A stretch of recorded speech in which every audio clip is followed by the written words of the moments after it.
it's my great pleasure to be here, invited by European Commission and Central Bank of Romania and government to speak about Latvia's recent experience, because indeed, although we introduced euro 16 months ago, for me it's the same situation like it was done yesterday.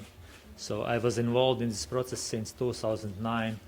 Before a minister's position, I served as an advisor to the today's commissioner, Valdis Dombrovskis, as he was prime minister during those very difficult times for Latvia. And we had a very deep crisis, and at the same time we also were quite serious about introducing euro. And here you can see this our coin. We are very proud about that reflection of pre-war Lat coin in today's euro coins of Latvia. Yeah, for Latvia that was quite a long way to join eurozone, and actually we started this process simultaneously, just joining EU, and we were very serious that someday Latvia, as other Baltic states, will join euro. And we had referendum before becoming part of the EU, and during this referendum also people voted for euro, and we had 70% votes yes for euro and for EU.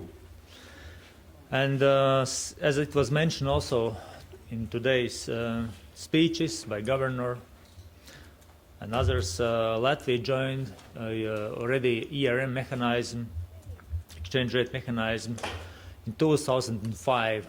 I remain in this mechanism until the introduction of euro. And instead of allowed fluctuation plus minus 15%, we kept that 1% and even lower for all those years. So to say, I think that is very important. And also, there was also very important today mentioned that all the countries need to keep all those 5 Maastricht criterions. And before actually Latvia, the first time when we considered to join eurozone was in Latvia and Lithuania and Estonia somewhere between 2005 and 2006. The first date was set for us in officially 2007 or 2008. But because of too high inflation, it was impossible in any of the Baltic countries. You know the case of the Lithuania, which missed by 0.01% this target. We were not ready at that period of time, frankly saying, we were not ready. And that is, I think it's very good that we missed those first dates. And now we are much more prepared to be as a part of eurozone, and we are satisfied about that. So Latvia experienced indeed very deep crisis during 2009 and 10. Sorry to say, but we faced simultaneously double shock. Our economy was overheated.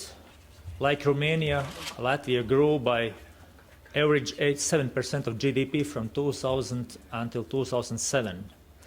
At the same time also we were hit by international financial crisis. So to say, immediately during 2009, it was the most catastrophic year for Latvia. We lost more than 16% of our GDP just within 1 year. Unemployment tripled from 7 to 21%. All wages paid in Latvia contracted by 35%. Tax revenues within 1 year just dropped by 1/3. Real estate prices dropped during 2009 by 70%. And non-performing loans, which were 1% before, jumped to 20%. We were downgraded by all credit rating agencies and significantly, and no one wanted to rule the country actually. So we got Valdis Dombrovskis from Brussels, and thank goodness that we were able to manage all those very difficult situations. But yes, during the same period of time, we decided to keep our peg, not to devalue our currency. because if you are devaluing currency, you are just avoiding problems. We decided to go through very painful internal devaluation through the structural reforms to improve our fiscal conditions, to improve our competitiveness, and we also got very strong support from the business side, from society, and understanding. And because of losing our second largest privately owned bank in Latvia, we were asked support from the IMF, World Bank and European Commission, 7.5 billion of euros. And again, doing the right things, in coming 3 years, we only use 55% of this money, and we paid back to IMF ahead of the schedule money already during 2012, if I'm not mistaken. So going this very painful way, at the same time, we had quite clear strategy in front of us. If you are in so bad conditions, just do something which seems to be impossible. And for us, it was very impossible to stick ourselves to meet all Maastricht criterions, to set very strong fundamentals in finance sector and public finances. And our clear strategy was Euro as exit strategy from the crisis. And that was very strong driving force. I think for Romania it's also very important to do something like that. If you have clear vision, and if you are able to communicate with society and get in your side entrepreneurs and non-governmental organizations, trade unions, and the society, you can manage to do that. The timetable is very important to set up. And I think that was a very wise step, and I think it gave result. Lessons learned in the crisis, you know. The first was you can do a lot of very important things not devaluing your currency. And in Latvia, also in other Baltic states, we do not have traditions to devaluate currency. We always had strict peg before to SDR basket, later on to euro. The same happened also in other neighboring countries. So that's something unknown for us. And therefore, we put attention to the problems where they are in structural reforms, rather than just using monetary instruments. We front-loaded all potential measures, and including the fiscal adjustments. Instead of meeting, let's say, some let's say targets for some particular years, we try to do more, just to get respect and understanding from our partners for financial markets. It's better to look seriously where you can save money in public sector rather than to raise taxes. Unfortunately, we were forced to do that, also raise taxes, but it's better to cut expenditure and revise everything which is possible to do that. Internal rescue package was very important to get as soon as possible and to provide very strong, serious attempts dealing with your partners. And also we managed to do that with minority government in the first 2 years. And later on also there was very fragile support in politics. It's also possible to do, actually. And populism in so deep crisis is not an issue. You cannot find the ways out from the crisis in just waving some flags and slogans. That is not the time to do that. And so say the next issue was about Maastricht criterions. Latvia met all the criterions since September 2012, again well ahead of the cycle. Before we struggled with inflation, yes, if your economy is growing 7 to 10%, it's very difficult to imagine inflation 1 or 2%. It was impossible to do that. The budget deficit was not an issue for us, and public debt as well. There are some similarities with Romania. Long-term interest rate was also one problem before, but later on, when we restored confidence in financial markets and counterparties counted Latvia as more serious partner, also the rates went down, and therefore that was also not a problem. ERM membership was not the case. That is, of course, very important to meet all Maastricht criterions, but also, as Governor mentioned and other speakers, the other criterions or convergence is also very, very important factors. So to say, why euro now? That was also an issue. You can imagine Latvia set the target to join eurozone amid the Greek crisis. It was the worst ever year seen for myself was 2012. There was a lot of discussions and speculations about the eurozone future. There was not enough strong political signals and signals from ECB or European Commission at that time. All were very afraid what would happen. And imagine that we in Latvia need to provoke our populations at this right time to join eurozone. So to say, but again, we said there would be no good timing, whatever, because always there would be some troubles in some countries, some regions, something else. We said that those problems with Greek those are the temporary, and sooner or later eurozone will be able to fix the situation. Bad experience from previous changeovers. Indeed, during Soviet Union occupation time, there were several very painful for society changeovers in the 60s and 70s when people lost a lot of money. People still remember that, and that was something also. They were somehow afraid that next changeover would cause some troubles for the people, for savings and etc. We said no, we are not going to do changeover. We are going to use euro. And also you have to understand all three Baltic states are quite similar. We are like three sisters. If there is one country with euro like Estonia, there is no chances for other countries, Latvia, Lithuania, just to ignore this factor, because we have pan-Baltic market, we are too open. And therefore, we also said to our public, if there is successful introduction of euro in Estonia, we cannot be different, because investors are seeking the best option where to locate the money. Euro is umbrella, that is something like, for the safety reasons as well, very important. So we said that is also, we cannot ignore this fact, in all Baltic states euro should be. And therefore we said also for our public, we had very large participation or use of the euro already before euro introduction.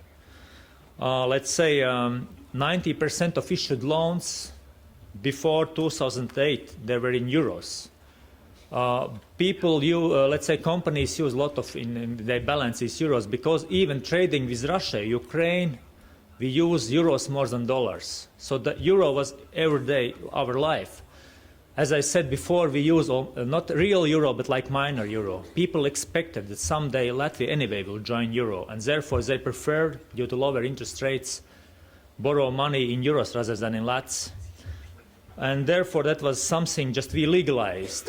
As we said to our public, we are going to legalize our lats to the euros, because anyway we are using strict peg and we are not going to use any monetary instruments.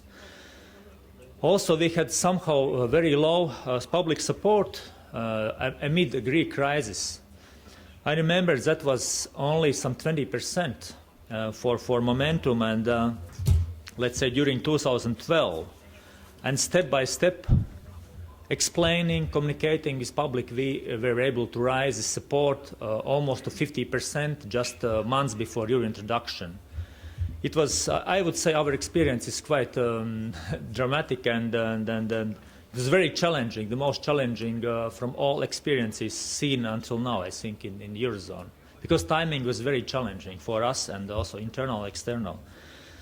The other was about fear about price shocks and unfair traders, because there was a lot of rumors and articles about how it was introduction in the euro, in, let's say, in Germany with tax prices, or in Italy with cafe, or in Greek with tourism, the price for tourist activities. But again, we said that is another situation nowadays, and we are going to prevent that, some kind of unfair price shocks. And also we, from the very first momentum, dealt with entrepreneurs, traders, and all organizations just to get in our side, businesses, community, to be more responsible. Another speculation was that they would be too costly for the business to implement euro. Again, there were a lot of speculations how costly it would be, change IT systems, accounting systems, and so on. We again showed different experiences from different countries, introduced the euro before, Slovakia, for example, Slovenia, Estonia, and we said no, that is not the true. And that it could be maybe so complicated task for the country to do so. We again said no, it's not so complicated, we can do that. Again, about different benefits. We said it is so important issue for all of us. It's happened before Russia's attack to Ukraine, but knowing our neighbor very well, we followed. We can watch every. In my home, I can see in satellites some 10 Russian channels. We still are fluent in Russian. We saw how Russia is changing, especially starting from 2005-07. And we felt something will happen very bad for all of us. And we understood it's so important to stick ourselves in all European pan-Atlantic organization. We are a member of EU, we were a member of NATO, and we miss euro. It's just for protection, for geopolitical reasons as well, very important. And therefore, I think there's no way about that. It was politically more or less adopted, and we all understand how important is that. Because we would like to belong to eurozone, it doesn't matter if there is some temporary problems in some regions. We would be able to tackle all of those, but that is the very core principle, core issue for euro. The common currency, there's a lot of benefits. It's up to you how wisely you are going to use that.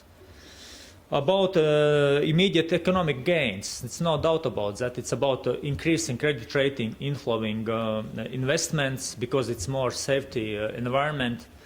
Plus also there is no any more rumors about potential devaluation of your currency, because indeed we suffered from a lot of rumors then and now about some potential devaluation in Latvia or other Baltic states. And also, for example, when the banks granted loans to the households and companies, especially during 2006 and 2007, they put as a specific they increase as a specific fee, for example, in case of devaluation. The costs for customers increase due to such potential threats by even sometimes by 25%.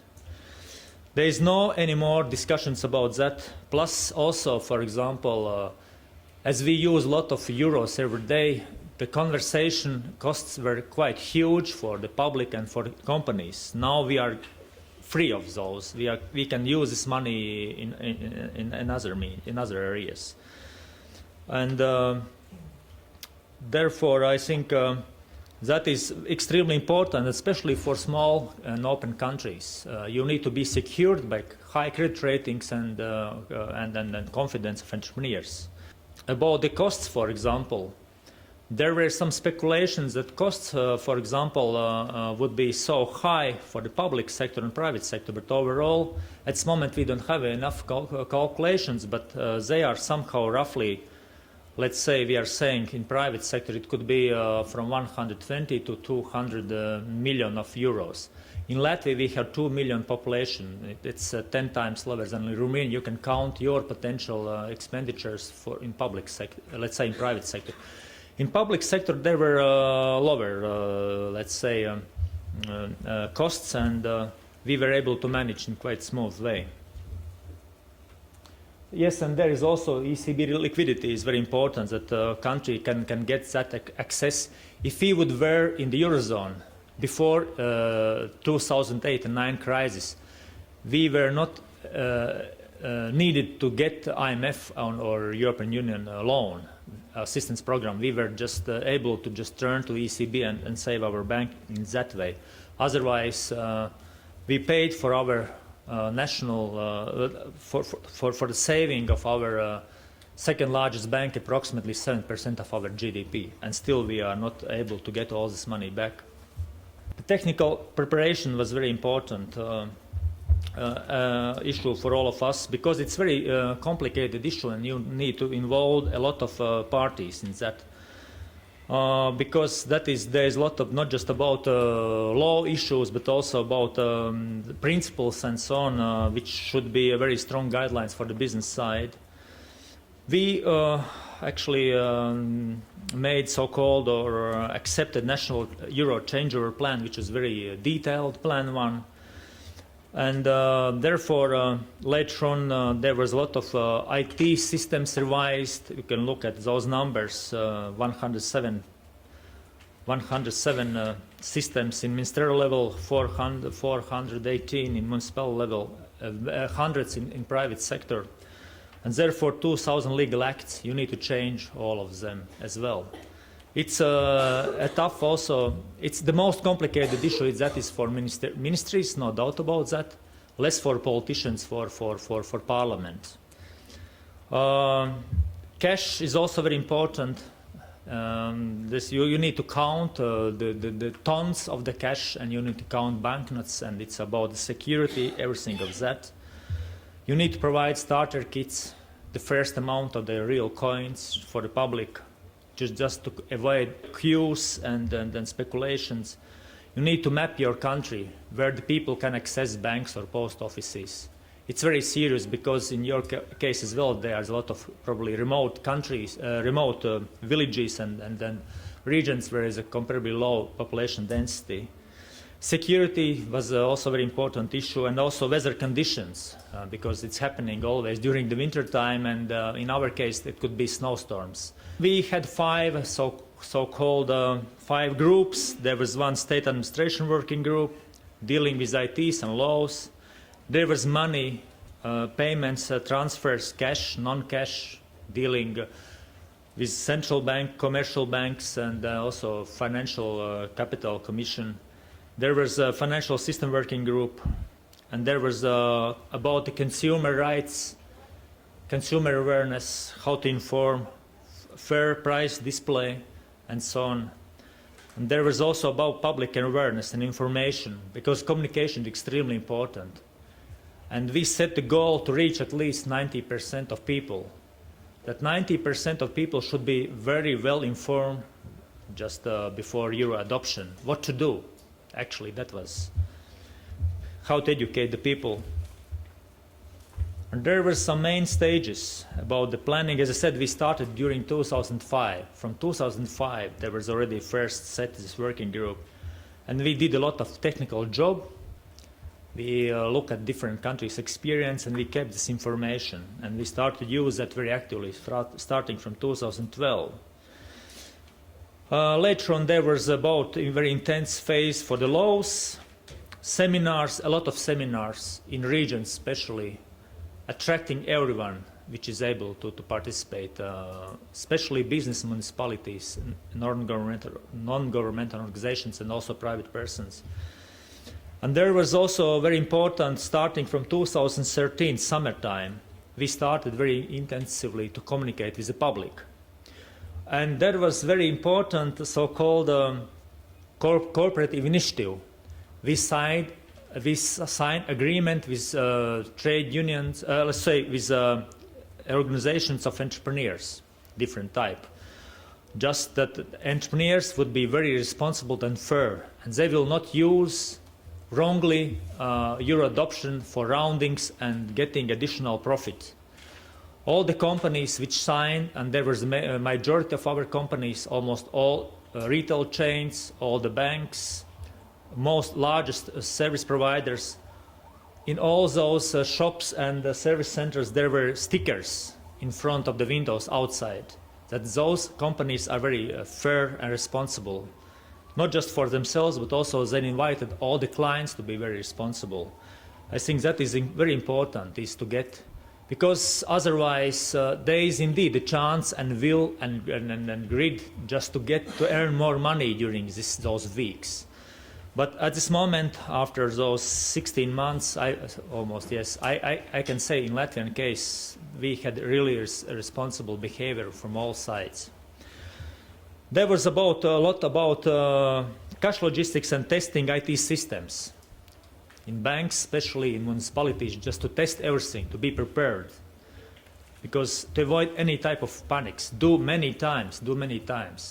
We got very strong support from Estonia, for example, because we are so similar by mentality, by structure of economy and banks or public administration.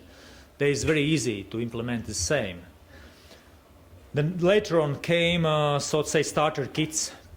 People were able to purchase first coins, just to use those coins or starter kits of new Latvian coins in the first days of euro adoption, just not to go to the banks, not to make queues in the shops. I think that was very important as well. And finally, there was also final stage. There was after the introduction or adoption of euro, we can say there was also supervision for the coming later on 6 months as well. So we realized that we had this euro adoption was the best ever planned event in the Latvian history. And therefore I hope in someday in the future, if we would be able to provide such attitude from all involved sides, it could be very important for all of us. For example, what we did, we had very important initiative as well, so-called price monitoring, organized by Minister of Economy. Starting from the year before and continued also year after euro adoption, people were able to look at prices already before nominated euros. So to say, we needed some time just for public to be aware about, let's say, to be informed about the price development here. In our case, situation is very interesting. You know, Lat nominally was stronger than euro. In your case, it's different. When we introduced euro, all the salaries, all the prices nominally increased. And of course, people were somehow suspicious. It's naturally because if you are seeing that the price for your product is higher nominally, you are very suspicious. At the same time, you are somehow not looking that your price or pension is also higher in nominally. And that was also something which helped us, because if your nominal, your currency nominally is stronger than euro, and if you are, let's say, adopting euro, which is nominally weaker, that is, I think it's not a good time for price roundings and potential increase of inflation. Because as I said, people are suspicious about that. And there was also one very important issue that we were quite important also reporting. There was hotlines. You can see this beneath this hotline, 8,000, 3,000, that was hotline. People were able to get information and send there some kind of doubts or some remarks. And also our website, euro.lv, was 8th most influential website just before your introduction. And people use that very much. Therefore, I would like to turn to communication. We try to be as simple as possible communicating with such very important issue. We said for ourselves that that is very natural process, euro adoption. It's so natural as everything's happening in the nature. For example, from a kern there is growing oak, smaller rivers turn into larger rivers going to the sea. And we are not commenting or arguing that from this, after the spring is coming the summertime. We said we are part of Europe. The natural thing is just to turn from our Lats to the euro. And I think that was very important, and we put a lot of attention to that. It should be a very convenient process, very safe, fair, and simple. And also you can see the coin. That was coin which we use, 1 lat. with a salmon in this emblem.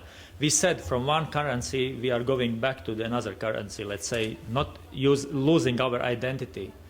I use almost 2 years going around Latvia and abroad using this folder, just talking, providing with information people, different type of the people, different institutions. I think it's very important because it's up to the trust. If you are honest what you are doing and fair, you are able to manage and do all those very complicated things. Thank you.